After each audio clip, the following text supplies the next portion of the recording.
के साथ हितेंद्र 60 मिनट 60 खबरों में आप सभी का स्वागत है।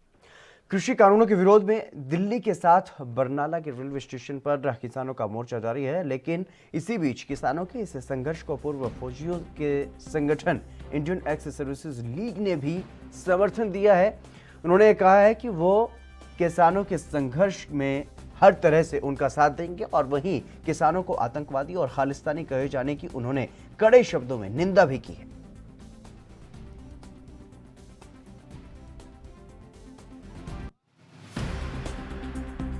ਅੱਤਵਾਦੀ ਕਹਿਣ ਦਾ ਮਤਲਬ ਚਾਹੁੰਦੇ ਨੇ ਕਿ ਅਸੀਂ ਇਹਨਾਂ ਨੂੰ ਕਿਵੇਂ ਨਾ ਕਿਵੇਂ ਕਰਕੇ ਕਮਜ਼ੋਰ ਕਰੀਏ। ਜਿਹੜੀ ਬਾਕੀ ਸਾਡੇ ਸਟੇਟਾਂ ਨੇ ਬਾਕੀ ਪਬਲਿਕ ਦੇ ਉਹਨਾਂ ਵਿੱਚ ਇੱਕ ਗਲਤ ਮੈਸੇਜ ਆ ਰਿਹਾ।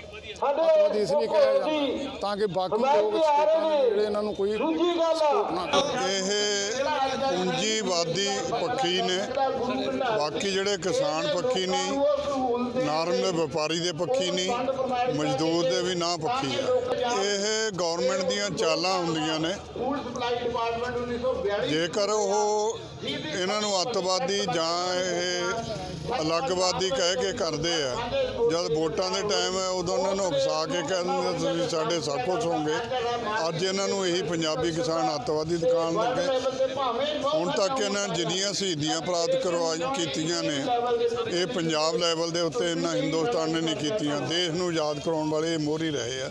ਅੱਜ ਇਹਨਾਂ ਨੂੰ ਅੱਤਵਾਦੀ ਅੱਜ ਦੇ ਸੰਘਰਸ਼ ਦੇ ਵਿੱਚ ਜਦੋਂ ਸਾਡੇ ਸਰਹੱਦਾਂ ਦੇ ਰਾਖੇ ਜਿਨ੍ਹਾਂ ਨੇ ਜ਼ਿੰਦਗੀ ਦਾ ਕੀਮਤੀ ਸਮਾਂ ਸਰਹੱਦਾਂ ਤੇ ਬਿਤਾਇਆ, ਅੱਜ ਉਹ ਜਦੋਂ ਕਿਸਾਨੀ ਸੰਘਰਸ਼ ਦੀ ਹਮਾਇਤ 'ਚ ਨਿਕਲੇ ਆ ਤਾਂ ਅਸੀਂ ਦੂਣ ਸਵਾਏ ਹੋਏ ਹਾਂ। ਸਾਡੀ ਤਾਕਤ ਨੂੰ ਜਰਬਾਂ ਆਈਆਂ ਨੇ ਔਰ ਸਾਡੀ ਇਸ ਗੱਲ ਦੀ ਵੀ ਪੁਸ਼ਟੀ ਹੋ ਗਈ ਕਿ ਕਿਸਾਨਾਂ ਵੱਲੋਂ ਮੁਲਕ ਪੱਧਰ ਦਾ ਲੜਿਆ ਜਾ ਰਿਹਾ ਸੰਘਰਸ਼ ਠੀਕ ਹੈ, ਇਹਦੀ ਬੁਨਿਆਦ ਠੀਕ ਹੈ, ਇਹਦੀ ਗੱਲ ਠੀਕ ਹੈ।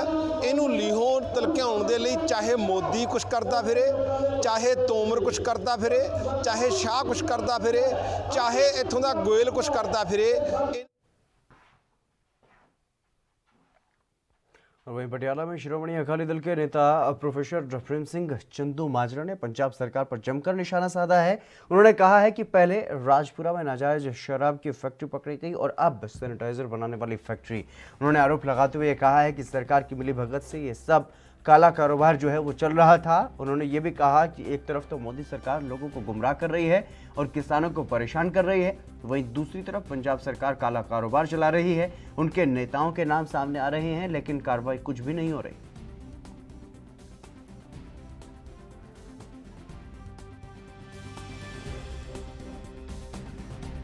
कोविड-19 की मार भावें सारा देश ते दुनिया झल रही आ। इन्हां हालातां दा पहला तो मोदी साहब लोक विरोधी कानून बना के इन्हां हालातां दा नजायज़ फायदा उठा रहे हैं और पंजाब दी कांग्रेस पार्टी दी लीडरशिप सरकार दी पुस्त पनाही हेठ काला धंधे दा व्यापार जोरां ते कर रहे हैं। मुख मंत्री साहब दे आप दे जिले दे विच पहला शराब दीयां नजायज़ फैक्ट्रियां फड़ियां गईयां और उन्हां फैक्ट्रियां दे जिहड़ी हिस्सेदारी आ सीधे तौर पर कांग्रेसी लीडरां ते इल्जाम लगते रहे, सबूत मिलते रहे, पर ड्राइवरां ते करिंदियां ते केस पा के रफा दफा किया गया। फिर दोबारा उस तरह दी फैक्ट्रियां फड़ी गई, दोबारा फिर उही लोग सामने आए तो उन्हां ते फिर उस तरह के केस ड्राइवर करिंदियां ते पा के रफा दफा करने की कोशिश की गई। आ हुण सैनीटाइजर का जिहड़ा मामला राजपुरे दे विच करोड़ां रुपए दे सैनीटाइजर जिहड़ी जाली फड़ी गई, मतलब ये तो जगों तेरहवीं हो रही है। हैरानी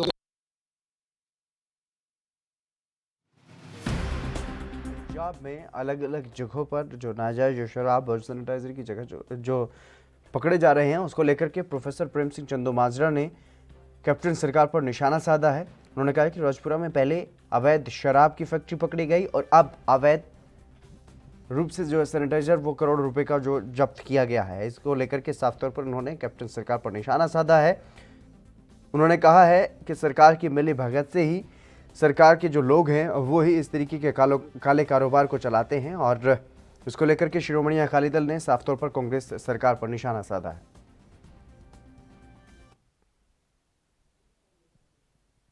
भारत सरकार में मंत्री मुख्तार अब्बास नकवी ने यूपी के रामपुर के नुमाइश ग्राउंड पहुंचकर हुनर हाट का उद्घाटन किया है और वहीं इस कार्यक्रम के मुख्य अतिथि नितिन गडकरी वहां पर नहीं पहुंच सके, जिसकी वजह से बीजेपी नेताओं में निराशा देखने को मिली। कार्यक्रम में केंद्रीय मंत्री मुख्तार अब्बास नकवी के अलावा सिद्धार्थनाथ और राज्य मंत्री बलदेव सिंह औलख शामिल रहे। बता दें कि 10 दिन का हुनर हाट का कार्यक्रम है और इस कार्यक्रम में हर दिन नई प्रदर्शनी लगाई जाएगी।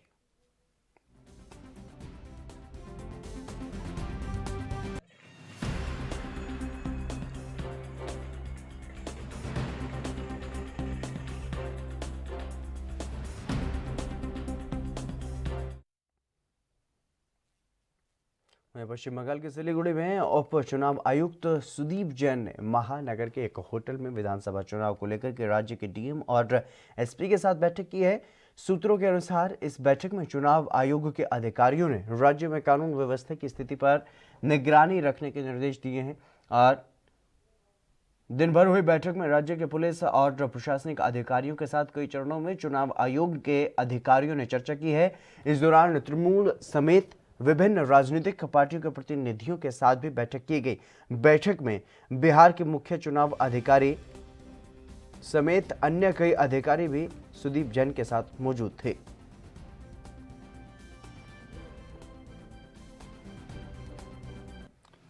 पश्चिम बंगाल की सिलीगुड़ी में एक बैठक की गई और चुनाव अधिकारी की तरफ से ये बैठक की गई है। इसमें तमाम प्रशासनिक अधिकारियों से, पुलिस अधिकारियों से बातचीत की गई है। जिस तरीके से पश्चिम बंगाल में लगातार स्थिति जो है वो बिगड़ती हुई नजर आ रही है, उसी को लेकर के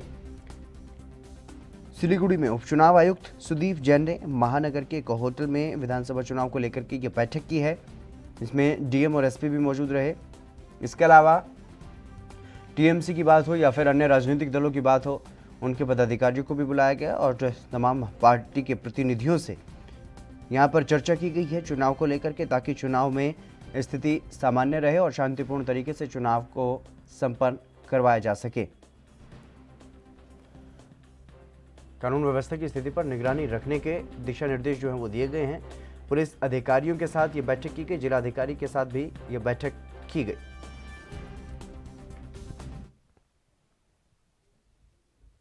यूपी के मुख्यमंत्री योगी आदित्यनाथ ने शुक्रवार को प्रदेश की महिलाओं को बड़ी सौगात दी है। उन्होंने महिलाओं के आर्थिक स्वावलंबन के लिए 97,663 स्वयं सहायता समूहों और उनके संगठनों को 445.92 करोड़ रुपए की पूंजीकरण धनराशि का हस्तांतरण किया है और मुख्यमंत्री आवास पर आयोजित एक वर्चुअल कार्यक्रम में सीएम योगी आदित्यनाथ द्वारा ये धनराशि सीधे समूहों के बैंक खाते में हस्तांतरित की गई है। कार्यक्रम में प्रदेश के ग्राम्य विकास और समग्र ग्राम विकास विभाग के मंत्री राजेंद्र प्रताप सिंह और राज्य मंत्री आनंद स्वरूप शुक्ला भी उपस्थित रहे।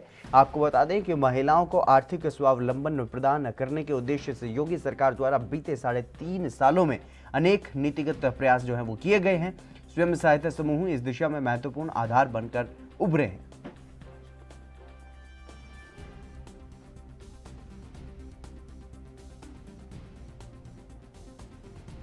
कायदे से, मेहनत से अगर आप ट्रेनिंग ले लेंगे तो गांव में ही आपको जो है एक बैंकिंग कॉरेस्पॉन्डेंट के रूप में कार्य करने का एक अवसर मिलेगा और एक निश्चित आमदनी आपकी गांव में अपने सामान्य कार्यों को करते हुए अगर इस कार्य को भी अगर आप कर लेंगे, प्रतिदिन 1 घंटा 2 घंटा भी समय निकाल करके आप इस कार्य को कर लेंगे तो बहुत आपको लाभ इससे मिलेगा।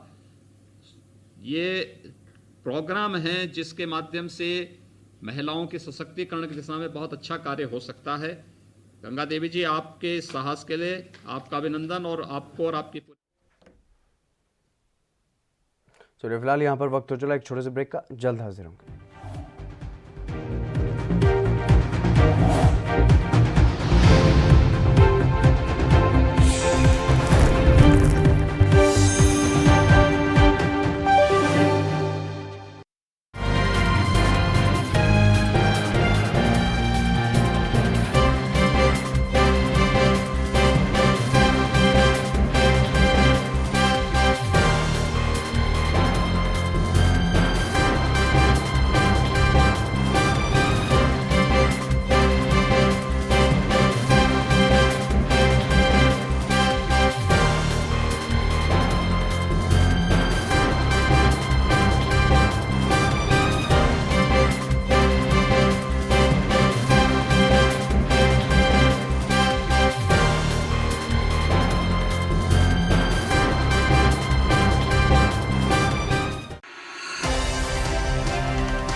बाद एक बार फिर से आप सभी का स्वागत है।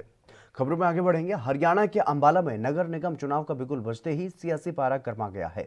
मेयर पद के चुनाव के परिणाम के साथ अंबाला को 7 साल बाद नया मेयर मिलेगा। राजनीतिक पार्टियों ने मेयर पद के लिए अपने धुरंधरों को प्रत्याशी के तौर पर मैदान में उतार दिया है। इसी और कदम आगे बढ़ाते हुए हरियाणा जनचेतना पार्टी ने शक्ति रानी शर्मा को मेयर पद के लिए अपना प्रत्याशी बनाया है, जो कि विकास और रोजगार के वादे पर चुनाव लड़ रही हैं। आइए देखते हैं कि वादों और दावों को लेकर जनता के बीच किस तरह से शक्ति रानी जनता को अपने साथ जोड़ रही है। अंबाला में सियासत की गर्मी ने इस प्रचंड ठंड को किनारे लगा दिया। चारों ओर जीतेगा भाई जीतेगा, हमारा उम्मीदवार जीतेगा के नारे सुनाई देते हैं। ऐसा हो भी क्यों नहीं, आखिर ये चुनाव अंबाला के लिए अहम जो है, क्योंकि 7 साल के बाद अंबाला को मेयर जो मिलने वाला है। पूर्व मंत्री विनोद शर्मा का अंबाला से बहुत जुड़ाव रहा। उनका यहाँ की जनता से दिल की गहराइयों के साथ लगाव है और वे यहाँ से विधायक भी रह चुके हैं और मंत्री भी रहे हैं। उनकी हरियाणा जनचेतना पार्टी मेयर के चुनाव में अपने चुनावी रण में सिंबल के साथ उतरी है। उनकी पत्नी शक्ति रानी शर्मा प्रत्याशी हैं और तमाम सियासी गुणाभाग के साथ जनता के नब्ज को पकड़ रही हैं। सबसे पहले जानते हैं कि आखिर शक्ति रानी शर्मा किन मुद्दों को लेकर मेयर के चुनावी मैदान में उतरी हैं। अहम मुद्दा तो मेरे बच्चों की नौकरियां हैं, जो मैं हर किसी को यही बताते आ रही हूँ कि हमारे बच्चों के लिए नौकरियां चाहिए और वो किस तरह से क्रिएट करनी है, चाहे निगम के थ्रू होंगी या किसी और इंडस्ट्री के थ्रू होंगी, उस पर हम जोर लगाएंगे। पर लेकिन हमारे बच्चों को नौकरियां चाहिए। पिछले से 6 साल में हमारे किसी बच्चे को नौकरी नहीं मिली। किसी भी चुनाव में मुद्दे सबसे अहम होते हैं। मुद्दों की अहमियत को हल्का करके नहीं देखा जा सकता। बशर्ते प्रत्याशी भी दमदार हो तो मुद्दों को जनता हाथों हाथ लेती है। हरियाणा जनचेतना पार्टी के प्रत्याशी शक्ति रानी शर्मा को कई मुद्दे हाथ लग गए। इनमें मुख्य मुद्दा अंबाला के विकास का है। अंबाला की बदहाल सफाई व्यवस्था, नगर निगम का भ्रष्टाचार और बेरोजगारी एक बड़ा मुद्दा है। अब जनता से जानते हैं कि आखिर उन्हें शक्ति रानी शर्मा से क्या उम्मीदें हैं। सर, अभी कैंपेन करके गई है शक्ति रानी शर्मा, तो क्या अगर वो जीतती हैं तो उनसे आपको क्या एक्सपेक्टेशन है? हम तो बहुत खुश होंगे। शर्मा जी आए, शर्मा जी से हम बहुत खुश हैं। जो 10 साल पहले काम हुआ वो अभी तक नहीं हुआ दोबारा। शर्मा जी के पापा भी जो जीते हैं इलेक्शन, हमारे सामने जीते हैं पंजाब से भी, उन्होंने भी बहुत काम किया लाडू मंडी के एरिया में। जो इन्होंने काम किया उन्होंने उससे ही बढ़िया किया। बिजली के खंभे ये वो सब बड़ी बढ़िया काम किया। जो शर्मा जी काम करके दोबारा काम नहीं हुआ कोई भी। मेयर साफ सच्चे दिल का और काम करने वाला, निष्ठावान होना चाहिए। तो अभी कैंपेन चल रहा है, शक्ति रानी शर्मा कैंपेन करके गई हैं, वोट की अपील करके गई हैं, तो आप उनको वोट के लिए आश्वस्त हैं या फिर उनके जो आप लगता है कि वो अंबाला शहर का रंग रूप बदल देंगी? हम तो खुद भी वोट डालेंगे और अपने मोहल्ले वासियों को भी वोट डलवाएंगे और उनके साथ पूरा निष्ठावान है और शहर का भी वो विकास करने लायक है। अंबाला में ज्यादातर इलाके ऐसे हैं जहां समस्याओं का अंबार है। कई जगह सीवरेज नहीं, नालियों और नालों की सफाई नहीं होती। सफाई करने वाले कूड़ा उठाने वाले लोगों से पैसे वसूल करते हैं और आवारा पशुओं की समस्या से इस चुनाव में लोगों का दर्द भी नजरअंदाज नहीं किया जा सकता। लेकिन शक्ति रानी शर्मा उनके जख्मों पर मरहम लगा रही है। यह मरहम है भरोसे का। एक बार मौका मिला तो समस्याएं दूर करने का भरोसा दिया जा रहा है। अंबाला शहर में खड़े हम इस समय, चुनावी कैंपेन जोरों पर है। नगर निगम चुनाव 27 को वोटिंग होगी, 30 को रिजल्ट आ जाएगा। कुछ महिलाएं हैं, किस तरह का मेयर चाहती है, हम इनसे बातचीत करते हैं। किस तरह का मेयर आपको चाहिए जो शहर में क्या क्या काम प्राथमिकता से करवाए? ये हम तो यही कहते हैं कि ऐसा मेयर आए जो हमारी सफाई की तरफ ध्यान दे, जो ये पशु आवारा फिर रहे हैं इनकी तरफ ध्यान दे, जो बच्चे बिना रोजगार के बैठे हैं उन बच्चों को रोजगार मिले। शर्मा जी के बाद किसी भी बच्चे को रोजगार नहीं मिला। बहुत से बच्चे ऐसे हैं कि जिनको नौकरी नहीं मिली है। शर्मा जी के टाइम में बहुत से बच्चे ऐसे जिनको नौकरी मिली है। बच्चे खुद कहते हैं कि शर्मा जी की मिसेज शक्ति शर्मा मेयर बन के उसमें आए, वो हमारा काम करें, हमारे यहाँ पे सफाई का वो है, जानवरों के ये जो कुत्ते फिर रहे हैं, जानवर फिर रहे हैं, सफाई की कोई व्यवस्था नहीं है, लाइट की कोई सुविधा नहीं है, ये काम हुए हमारे साथ। अपने चुनाव प्रचार के दौरान शक्ति रानी शर्मा डोर टू डोर जाती हैं और हर दरवाजा खटखटाकर वोट की अपील करती हैं, लेकिन वोट मांगने के साथ साथ उनकी विनम्रता मतदाताओं के दिलों को छू रही है। वे जिस आत्मीयता के साथ लोगों के साथ संवाद कायम करती हैं, अपने आप में उनका मोहक अंदाज है। बहरहाल शक्ति रानी शर्मा सुबह चुनाव प्रचार के लिए निकलती हैं और देर शाम तक लोगों के बीच में रहती हैं। उबड़ खाबड़ गलियों में, टूटे फूटे रास्तों पर दिन भर लोगों के बीच में जाकर उनके साथ राब्ता कायम करती हैं। उन्हें विश्वास है कि जनता उन्हें अपना समर्थन देगी और बदले में वे उन्हें विकास देंगी। अंबाला से एएनबी न्यूज के लिए अभिषेक तक्षक की रिपोर्ट। पश्चिम बंगाल में विधानसभा चुनाव से पहले तृणमूल कांग्रेस में भगदड़ मच गई है। शुभेंदु अधिकारी और जितेंद्र तिवारी जैसे नेता पार्टी छोड़कर जा रहे हैं। संभावना जताई जा रही है कि वो भारतीय जनता पार्टी में शामिल होंगे। और वहीं पश्चिम बंगाल से ही आने वाले बीजेपी सांसद बाबुल सुप्रियो नहीं चाहते हैं कि जितेंद्र तिवारी जैसे नेता पार्टी में आए। आसनसोल से सांसद बाबुल सुप्रियो ने फेसबुक पर पोस्ट लिखकर के जितेंद्र तिवारी का विरोध किया है। केंद्रीय मंत्री बाबुल सुप्रियो ने फेसबुक पर पोस्ट किया है कि मैं ये इसलिए लिख रहा हूं क्योंकि कुछ लोग अफवाहों को फैलाने की कोशिश कर रहे हैं कि मैंने आसनसोल के टीएमसी नेताओं के साथ अंडर टेबल डीलिंग की है और अब वे बीजेपी में आने की जुगत में है। मैं साफ तौर पर बता दूं कि ऐसी किसी भी तरह की डीलिंग करके पार्टी में अपने सहयोगियों के साथ मैं विश्वासघात नहीं करूंगा। बाबुल सुप्रियो ने यह कहा है कि बीजेपी के हमारे साथियों ने आसनसोल से टीएमसी को हराने की लड़ाई लड़ी है।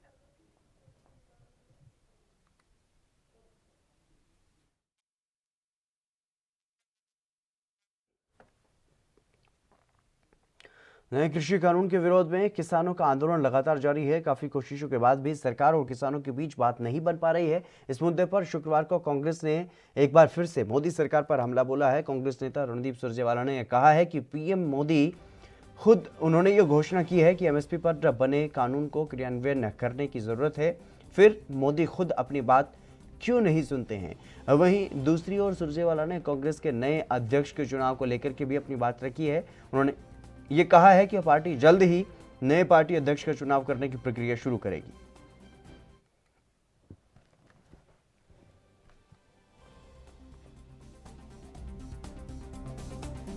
भारतीय जनता पार्टी की सरकार इतनी निष्ठुर और निर्दयी क्यों बन गई है? 24 देश के अन्नदाताओं ने अपनी जान से हाथ खो बैठे हैं। मोदी सरकार सत्ता के अहंकार के घोड़े से उतरकर इस देश के खेत और कल्याण की।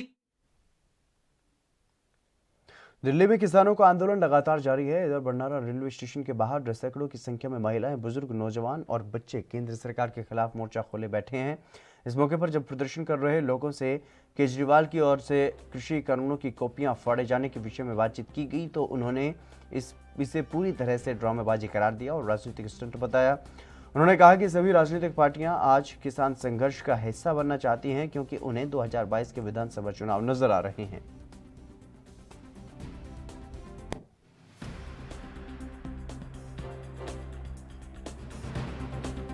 पर ਪੋਲੀਟੀਕਲ ਪਾਰਟੀਆਂ ਜਿਹੜੀਆਂ ਲਗਾਤਾਰ ਉਹ ਸੰਘਰਸ਼ ਦੇ ਵਿੱਚ ਘੁਸਪੈਠ ਕਰਨ ਨੂੰ ਤਿਆਰ ਨੇ। ਜਿਵੇਂ ਬੀਬੀ ਜੰਗੀਰ ਕੌਰ ਸ਼੍ਰੋਮਣੀ ਗੁਰਦੁਆਰਾ ਪ੍ਰਬੰਧਕ ਕਮੇਟੀ ਦੀ ਪ੍ਰਧਾਨ ਹੈ, ਉਹਨੇ ਬਿਆਨ ਦਿੱਤਾ ਕਿ ਜਿਹੜਾ ਇਸ ਕਿਸਾਨ ਸੰਘਰਸ਼ ਹੈ ਇਹ ਅਕਾਲੀ ਦਲ ਦੀ ਦੇਣ ਹੈ, ਅਕਾਲੀ ਦਲ ਨੇ ਇਹਨੂੰ ਖੜਾ ਕੀਤਾ।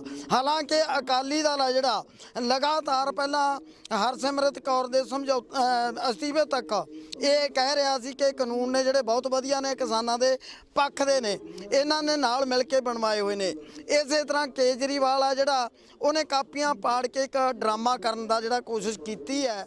ਜਿਹੜਾ ਅਰਵਿੰਦ ਕੇਜਰੀਵਾਲ ਆ ਉਹਨੇ ਦੇਖਿਆ ਵੀ ਪੰਜਾਬ ਦੇ ਵਿੱਚੋਂ ਜਿਹੜੀ ਮੇਰੀ ਹੁਣ ਸਰਕਾਰ ਬਣਨ ਦੀ ਕੋਈ ਝਾਕ ਸੀਗੀ ਉਹ ਮੁੱਕ ਚੁੱਕੀ ਆ ਵੀ ਹੁਣ ਕਿਸਾਨ ਇਕੱਠੇ ਹੋ ਕੇ ਆਪ ਦਾ ਕੋਈ ਨੇਤਾ ਹੋਰ ਚੁਣਨਗੇ ਉਸ ਨੂੰ ਦੇਖਦੇ ਹੁਣ ਇਹ ਰਾਜਨੀਤੀ ਕੀਤੀ ਆ ਉਹਦਾ ਕਿਸਾਨਾਂ ਦੇ ਨਾਲ ਕੋਈ ਪਿਆਰ ਨਹੀਂ ਅੱਜ ਤੋਂ ਪਹਿਲਾਂ ਉਹ ਕਹਿੰਦਾ ਰਿਹਾ ਵੀ ਦਿੱਲੀ 'ਚ ਧੂੰਆਂ ਆਉਂਦਾ ਪੰਜਾਬ ਦਾ ਧੂੰਆਂ ਆਉਂਦਾ ਹੁਣ ਨਹੀਂ ਉਹਨੂੰ ਪਤਾ ਲੱਗੂ ਵੀ ਧੂੰਆਂ ਫੇਰ ਆਊਗਾ ਕਿਉਂਕਿ ਇਸ ਲਈ ਉਹਦੀ ਜ਼ਮੀਨ ਆ ਜਿਹੜੀ ਪੰਜਾਬ 'ਚੋਂ ਖਿਸਕ ਚੁੱਕੀ ਆ ਉਹਨੂੰ ਇਹ ਭੁਲੇਖਾ ਹੋ ਗਿਆ ਬਿਲਕੁਲ ਵੀ ਕਿਸਾਨਾਂ ਦਾ ਆਪ ਦਾ ਆਗੂ ਇੱਥੇ ਮੁੱਖ ਮੰਤਰੀ ਮੂਹਰੇ ਬਣੂਗਾ।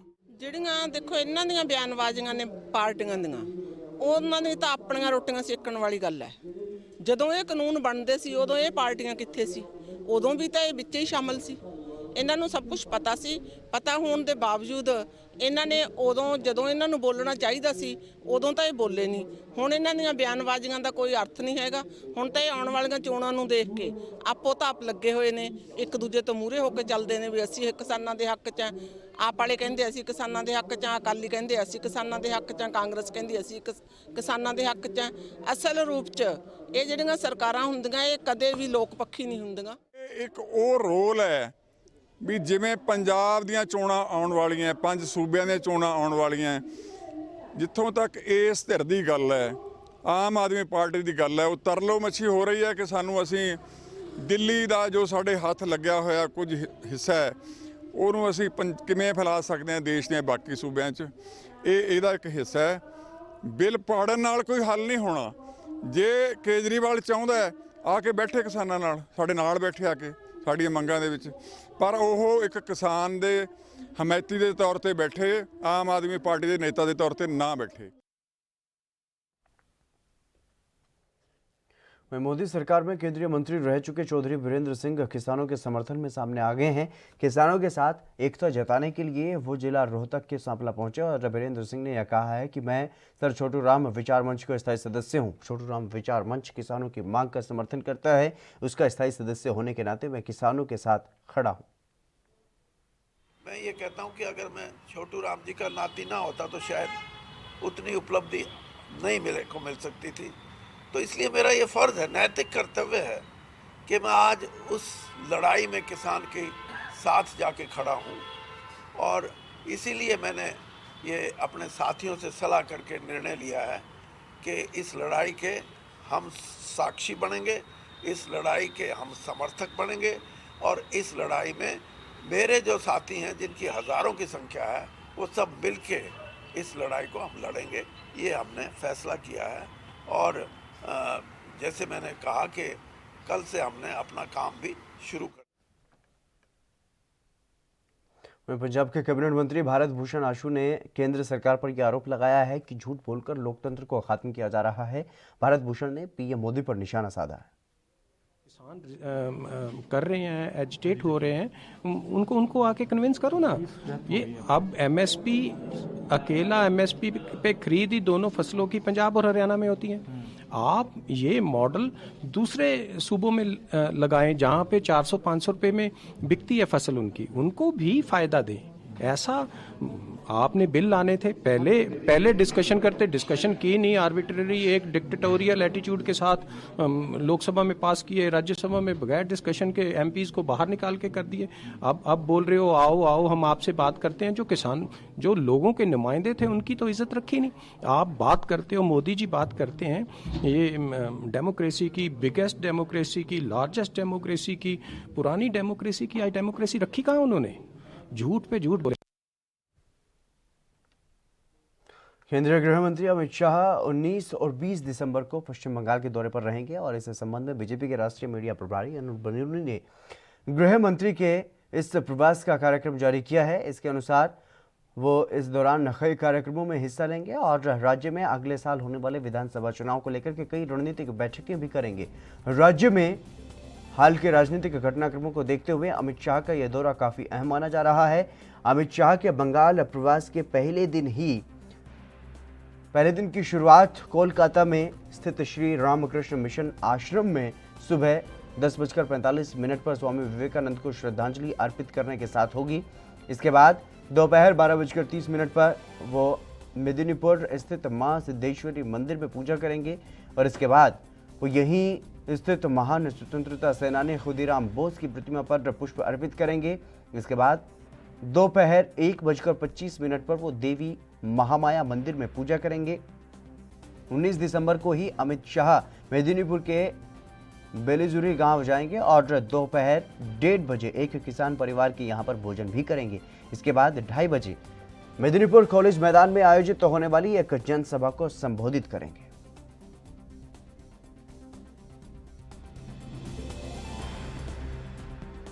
उथल पुथल मची हुई है, टीएमसी में भगदड़ मची हुई है और ऐसे में केंद्रीय गृह मंत्री और बीजेपी के वरिष्ठ नेता अमित शाह पश्चिम बंगाल के दौरे पर जाने वाले हैं और पश्चिम बंगाल का जो कार्यक्रम उनका रहने वाला है उसके बारे में जानकारी साझा की गई है पार्टी की तरफ से।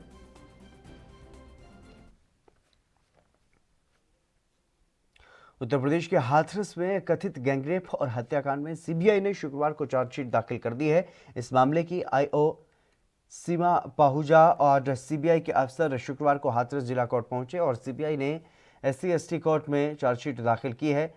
कोर्ट ने चार्जशीट पर संज्ञान लिया है। सीबीआई ने 22 सितंबर को दिए गए पीड़िता के आखिरी बयान को आधार बनाते हुए चार्जशीट दाखिल की है और निर्णय कोर्ट के ऊपर छोड़ा है। सीबीआई के 3 अफसर दस्तावेज लेकर के अदालत में अंदर गए।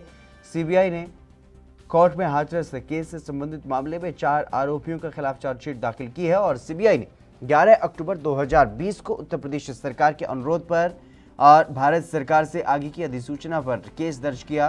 कांग्रेस नेता प्रियंका गांधी ने इसे सत्य की जीत बताया।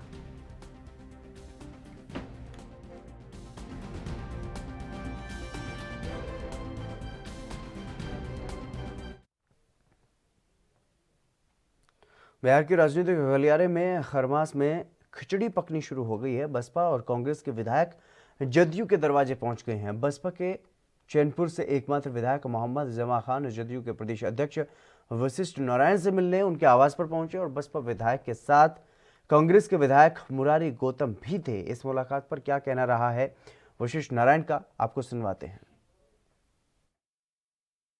कुछ दिखाई नहीं पड़ रहा है और व्यक्तिगत रूप से तो मुलाकात होती रहती है, लेकिन ये देखिए एक बसपा के जो विधायक जीते हैं जमा साहब, उस एरिया में मैं बहुत जाता रहता हूँ और ख़ुद आपको भी जानकारी है कि शाहबाद में से लंबे काल से जेपी आंदोलन से भी लेके और उस इलाके में मैं बराबर घूमता रहता हूँ, तो दूसरे पार्टियों के लोगों से भी संबंध है।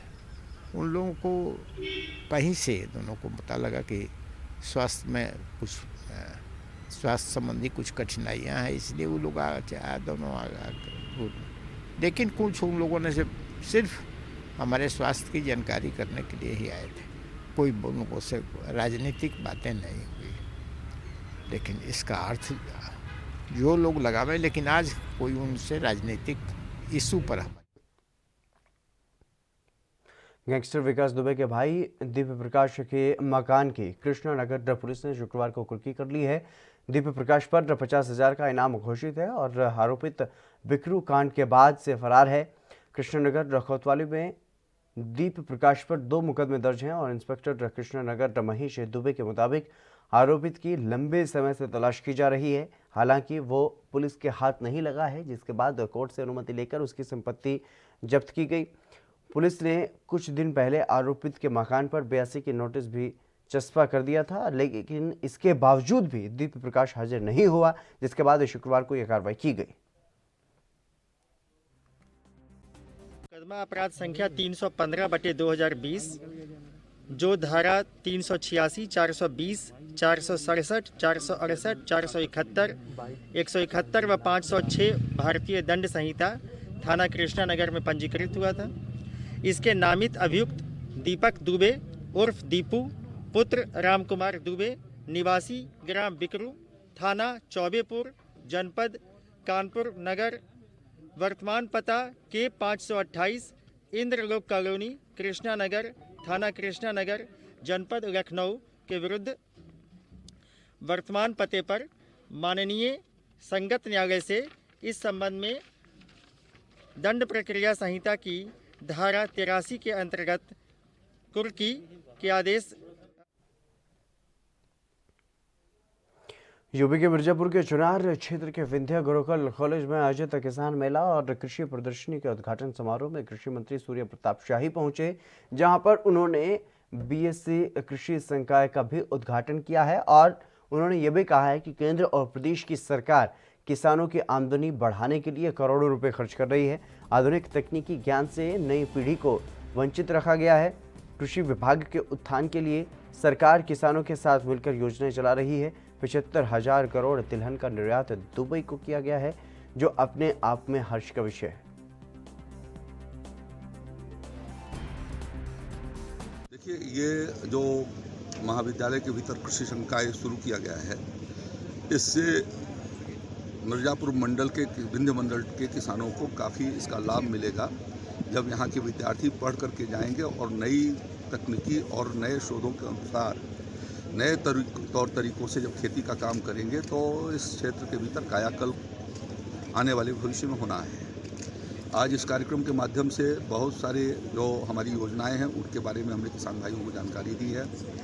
नई नीति जो प्रधानमंत्री जी ने 3 जो कृषि सुधार के लिए कानून बनाए हैं, उन कानूनों का फ़ायदा क्या होगा प्रत्यक्ष यहाँ आपने देखा है कि चंदौली के हमारे 2 किसान भाई यहाँ पर काला चावल कैसे पैदा करके और 8500 रुपये कुंटल धान अपना बेच सके हैं।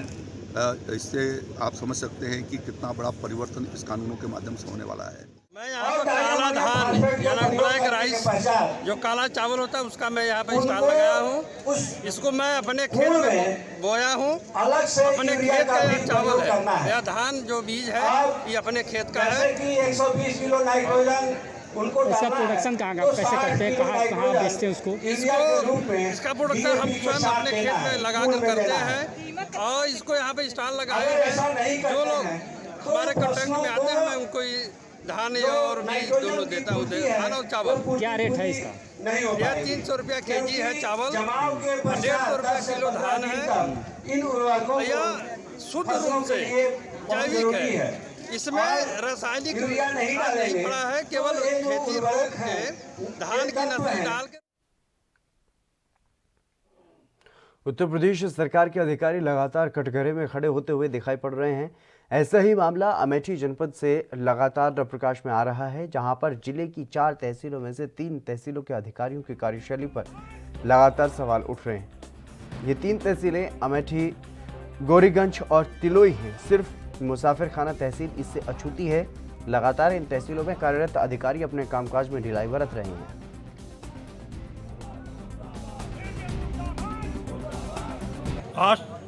हम आज से जिंदाबाद मुर्दाबाद नहीं लगा रहे हैं। हम 18 तारीख से मुर्दाबाद जिंदाबाद लग रहा है और ये अनवरत चलता रहेगा जिंदाबाद मुर्दाबाद जब तक हमारी मांगे नहीं पूरी हो। क्या मांगे हैं आप? मांगे हमारे ये हैं कि एसडीएम अमेठी, तहसीलदार अमेठी का स्थानांतरण दूसरी तहसील में किया जाए, क्योंकि ये भ्रष्ट अधिकारी हैं।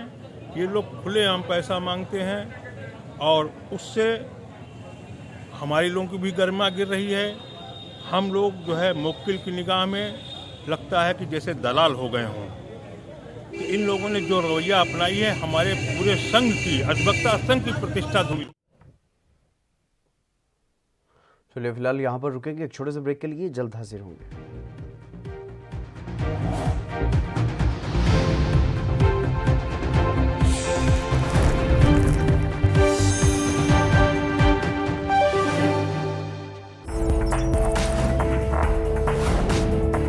कम ब्रेक और ज्यादा खबरों के साथ देखिए ANP news in channel number पर।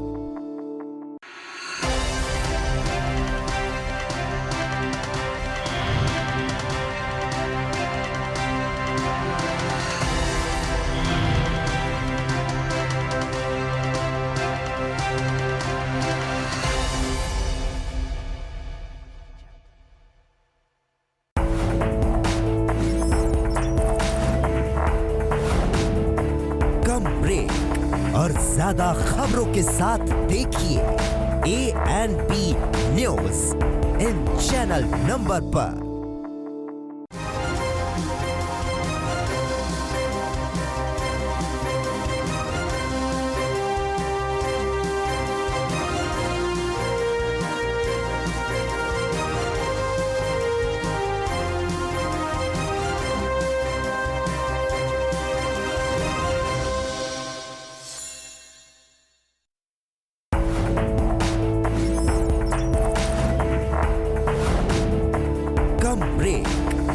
ज्यादा खबरों के साथ देखिए ANP news in channel number पर।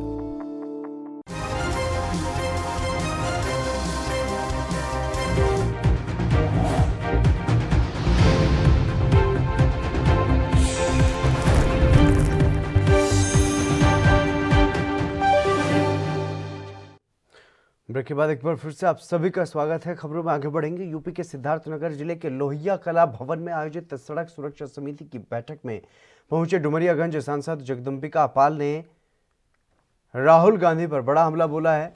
सांसद ने सीधे सीधे राहुल गांधी को संसदीय कार्य प्रणाली को सीखने की नसीहत दी है। वहीं पश्चिम बंगाल में चल रहे चुनावी घमासान को लेकर के उन्होंने यह कहा है कि जिस तरह CRPF ने चिट्ठी लिखी है कि वहां की पुलिस तृणमूल कांग्रेस के कार्यकर्ता बन गई है, उसको देखकर ये मांग करता हूं कि पश्चिम बंगाल में राष्ट्रपति शासन लगाया जाए।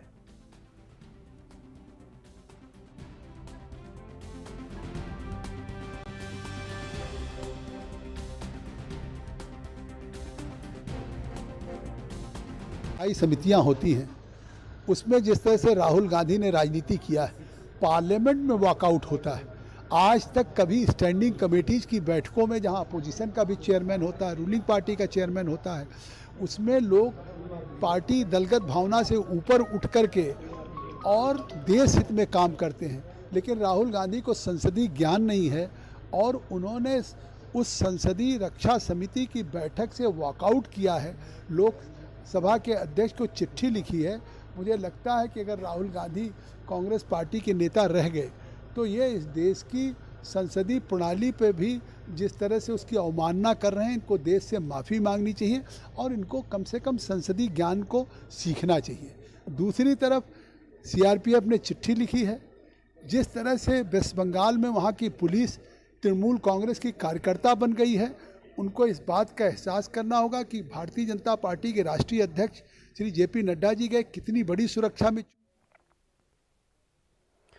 छत्तीसगढ़ पहुंचे केंद्रीय मंत्री प्रहलाद पटेल ने आज प्रदेश के गृह और पर्यटन मंत्री ताम्रध्वज साहू और खाद्य मंत्री अमरजीत भगत ने उनसे मुलाकात की है और इस दौरान राम वनगमन पथ पर चर्चा हुई है। प्रहलाद पटेल ने कांग्रेस सरकार के 2 साल होने पर बधाई दी है और संस्कृति मंत्री अमरजीत भगत ने केंद्रीय मंत्री को राम वनगमन पथ के बारे में विस्तार से बताया है। रायपुर पहुंचे केंद्रीय मंत्री प्रहलाद ने ये कहा है कि प्रदेश में 300 स्थानों को पर्यटन स्थल के रूप में विकसित करने की योजना केंद्र सरकार की है।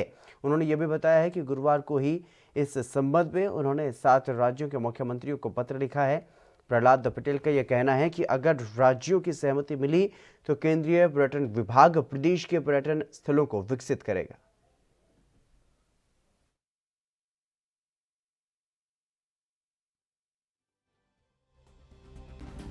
जो लोग गुजरात से आए हैं वो छत्तीसगढ़ को घूमें और जाकर वहाँ पर अपने उपभोक्ताओं को बताएं कि सुंदर जगह है। कठिनाइयाँ जो चुनौतियाँ हैं वो चुनौतियाँ हम सबके सामने हैं, लेकिन हम अनुकूलता देखने वाले लोग हैं। कोरोना के कारण जो नुकसान हुआ है उसको कोई अस्वीकार नहीं कर सकता, लेकिन सारी दुनिया ने इसका खामियाजा भुगता है। लेकिन 2014 से लेकर अब तक भारत ने पर्यटन के क्षेत्र में बड़ी यात्रा की है। हम कभी 65वें स्थान पर थे, जब कोरोना के पहले तक हम 34वें स्थान पर आ गए थे और हमारा लक्ष्य था कि हम इन 5 वर्षों में 34वें स्थान से पहले स्थान की यात्रा करें। लेकिन इसके बीच में ये महामारी आई, लेकिन हमारा काम रुका नहीं। हमने होटलों का पंजीयन किया है। हरियाणा के हिसार में धांसू रोड स्थित भारत गैस प्लांट में बुलेट LPG टैंकर से गैस डिस्चार्ज करते समय वॉल लीकेज होने से बड़ा हादसा वहां पर हो गया। इस दौरान गैस के रिसाव के बाद आग लग गई और आग लगते ही इमरजेंसी अलार्म बजाया गया। प्लांट के कर्मियों ने अपने स्तर पर रिसाव को रोकते हुए आग पर काबू पाने के भरसक प्रयास किए, लेकिन स्थिति बिगड़ते देख जिला प्रशासन और संबंधित विभागों को सूचित किया गया। सूचना पर NDRF के डिप्टी कमांडेंट आदित्य प्रताप सिंह पूरी तैयारियों के साथ घटनास्थल पर पहुंचे और स्थिति पर काबू पाने के लिए प्रयास शुरू किए गए। दरअसल ये सारा घटनाक्रम भारत गैस प्लांट में हुई मॉक ड्रिल का हिस्सा था।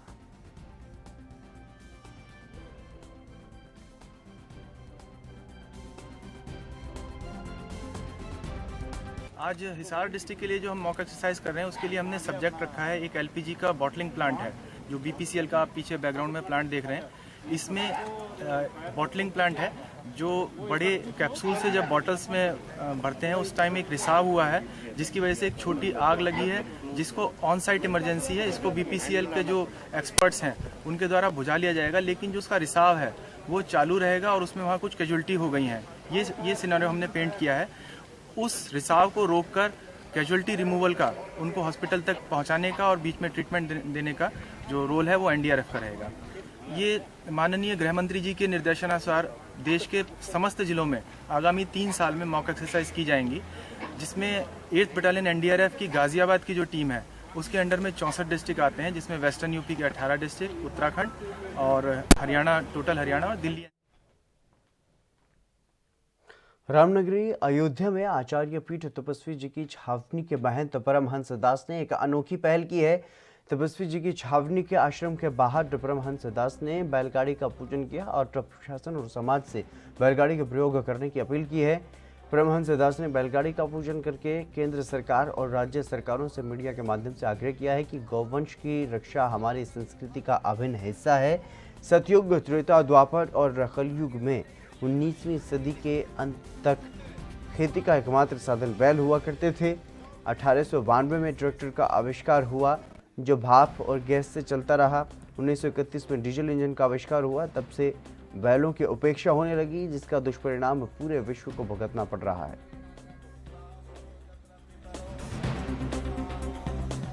गोवंश का ऋणी है, चाहे कोई भी धर्म का कोई भी व्यक्ति हो, लेकिन गोवंश का ऋण सबके ऊपर है। सतयुग, त्रेता, द्वापर और कलयुग के 19वीं सदी के अंतिम तक जो है खेती बैल से होती रही है और एकमात्र साधन जो है बैल ही था जिससे खेती होती थी। लेकिन जो इतने दिनों तक मानव मात्र को जीवित रखा, आज वह मरने के लिए मजबूर क्यों है? आज वह क्यों कसाई खाने में कट रहा है? आज बैल को लोग क्यों छोड़ दे रहे हैं? और इसका दुष्परिणाम सामने है कि वायु प्रदूषण और ध्वनि प्रदूषण चरम सीमा पर है और डीजल और पेट्रोल महंगे होते जा रहे हैं। इसलिए जो छोटे किसान हैं वो बैल से फिर खेती करें और बैलगाड़ी फिर से चालू की जाए। इसी उद्देश्य से आज बैलगाड़ी का मैंने पूजन किया। और बैलगाड़ी जो है, देखिए बैलगाड़ी ही एक ऐसी है, बैल को वेदों में कहा गया है वृषभो धर्म रूपिणः है। ऋग्वेद में है कि धर्मो रक्षति रक्षिता, धर्म की रक्षा करोगे तभी देश की। पूरे राजस्थान में सुरक्षा की दृष्टि से लागू की गई अभय कमांड योजना शुक्रवार से चित्तौड़गढ़ में भी शुरू हो गई है, जिसका शुभारंभ मुख्यमंत्री अशोक गहलोत ने वर्चुअल तौर पर किया है। इस योजना के शुरू होने से अब चित्तौड़गढ़ शहर में आपराधिक गतिविधियों पर हर पल पैनी नजर रखी जाएगी, जिसके लिए पूरे शहर में 89 कैमरे लगाए गए हैं। पूरे शहर के प्रमुख चौराहों सहित मुख्य इलाकों को चिन्हित करके कैमरे लगाए गए, जिनमें से 16 कैमरे ऑनलाइन संचालित हो रहे हैं। अभय कमांड और पुलिस कंट्रोल रूम दोनों एक साथ जिला परिषद के पुराने भवन में संचालित होंगे। इससे पहले पुलिस कंट्रोल रूम शहर के मध्य स्थित गोल प्याऊ चौराहे के नजदीक संचालित हो रहा था। अब इसे सुरक्षा की दृष्टि से अभय कमांड के साथ संचालित करने का निर्णय लिया गया है।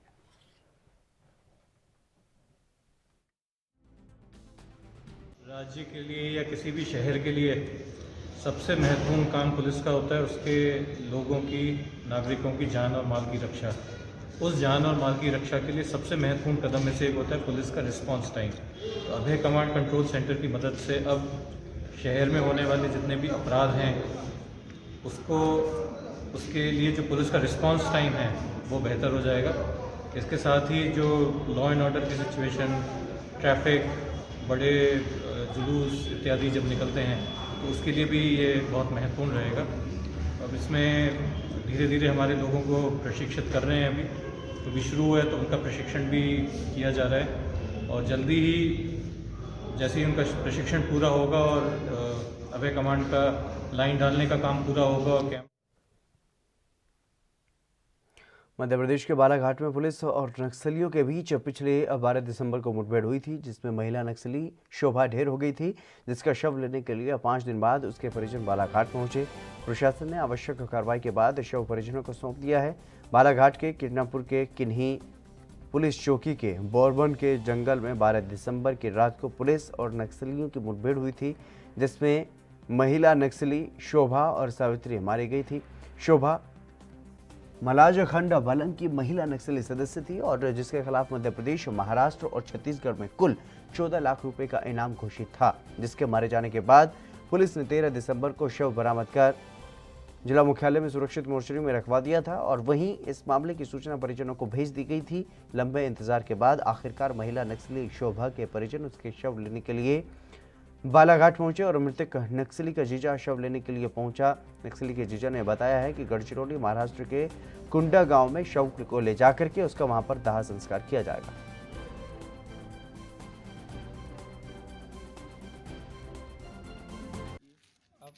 मेरे को ये साली लगती है। हाँ। अच्छा, ये कहाँ रहती है? कुंदाबाई में रहती है। ये बताओ, ये कब से घर छोड़ के चले गई थी दलम में, कितने साल? 2004-05 का बीच। अच्छा, फिर उसके बाद आप लोगों ने प्रयास नहीं किए वापस बुलाने के लिए? किया, लेकिन आ नहीं पाई। क्यों, किस कारण से नहीं आ पाई? क्या दलम वाले आने नहीं देते थे या फिर नहीं, खुद ही नहीं आई। उन लोगों को हम भी बोले, अच्छा, घर में कोई नहीं, अकेले करके, तो भी नहीं सुने। क्या बोल के गई थी घर से? कुछ ऐसा लेके गए तो कुछ ऐसा पता है क्या? कुछ नहीं, बस ऐसी दलम में शामिल हो गई। हाँ, सीधे दलम में। अभी फिर कैसे जानकारी लगी आप लोग को? हमको कोटमी पुलिस स्टेशन से।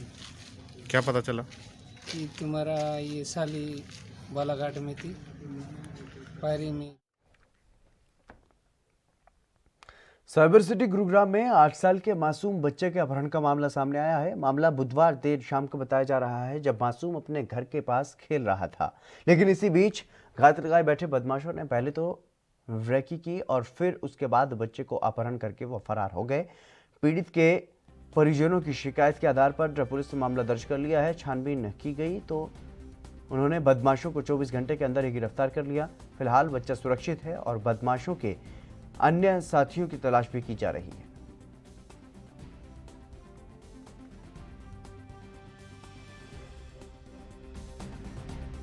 ये परसों एक 8 वर्षीय बच्चा उल्लावास गांव से, उसका किडनैप कर लिया गया था कुछ लोगों के द्वारा और उसको वहाँ पे ले जाके उसके बाद उनके पेरेंट्स को धमकी दी गई थी फ़ोन पे कि अगर आपने पुलिस को बताया तो आपके बच्चे को जान से मार देंगे और पैसे की उनकी डिमांड थी। इसलिए उन्होंने इस बच्चे को किडनैप किया था, जिस पे हमने केस रजिस्टर करके सेक्टर 65 में और हमारी सीपी साहब ने आदेश दिए, एक स्पेशल क्राइम यूनिट लगाई गई उसमें, जिसमें हमारे सेक्टर 17, सेक्टर 40 और सोना की क्राइम टीमों ने मिलकर बेहतरीन काम करते हुए 22 घंटे के अंदर अंदर इस बच्चे को रिकवर किया।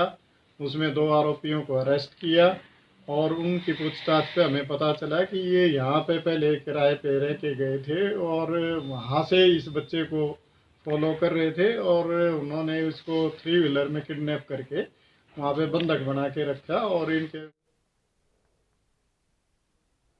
उत्तर प्रदेश के अमरोहा में गजरोला थाना पुलिस ने अरुणाचल प्रदेश की अवैध शराब के साथ 2 आरोपी को गिरफ्तार किया है। उनके कब्जे से 32 पेटी शराब बरामद करके उनको जेल भेज दिया गया है। और बता दें कि अमरोहा जनपद के गजरोला थाना पुलिस ने मुखबिर से मिली सूचना के आधार पर यह कार्रवाई की है। इनके कब्जे से 32 पेटी अवैध शराब बरामद की गई है और उनके खिलाफ मुकदमा दर्ज कर उन्हें जेल भेज दिया गया है। दोनों के पास से एक गाड़ी भी बरामद की गई है।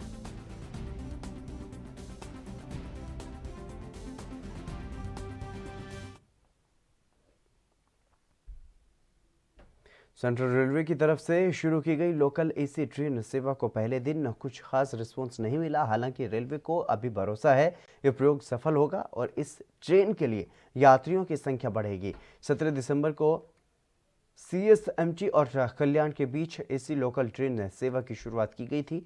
सेंट्रल रेलवे के अधिकारियों का यह कहना है कि पहले दिन भले ही यात्रियों की संख्या कम रही हो, लेकिन यात्रियों की संख्या आने वाले दिनों में बढ़ेगी। सेंट्रल रेलवे का यह कहना है कि हमें ये नहीं भूलना चाहिए कि ये कोरोना महामारी का दौर है, ऐसे में यात्रियों की संख्या पर असर पड़ना सामान्य है। सेंट्रल रेलवे का यह कहना है कि कोरोना के चलते यात्राओं को लेकर के पाबंदियां अभी भी जारी हैं। आम जनता का बड़ा हिस्सा अभी भी रेल में सफ़र नहीं कर रहा है। ज़रूरी सेवाओं में कार्यरत लोग, कैंसर रोगी, महिलाओं और वकीलों को ही रेल से सफ़र करने की इजाज़त है। ये अनुमति भी अलग अलग समय पर है। ऐसे में पहले दिन एसी लोकल ट्रेनों को कम यात्रियों की मिलना ये कोई बड़ी बात नहीं है।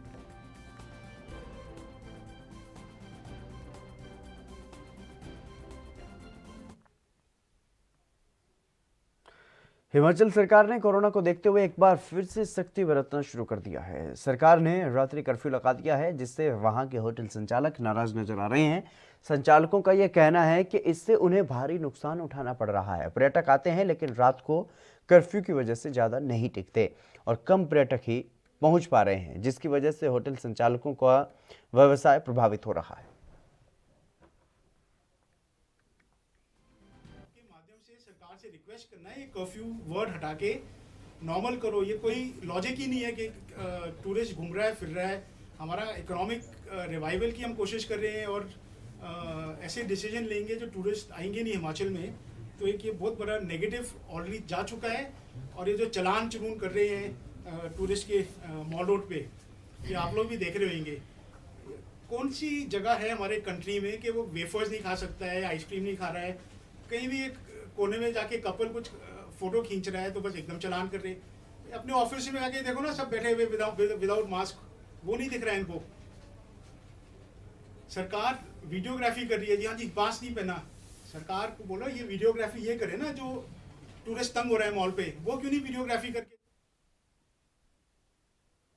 उत्तर प्रदेश की राजधानी लखनऊ में चिन्हट मटियारी में शुक्रवार सुबह एक प्लास्टिक गोदाम में आग लग गई।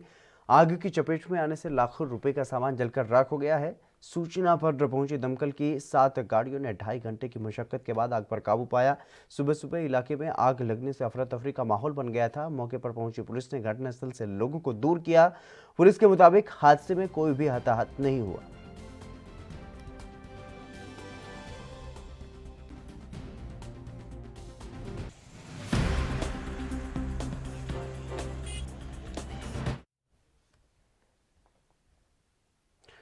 चलिए फिलहाल मेरे साथ खबरों में बस इतना ही। दीजिए इजाजत, नमस्कार।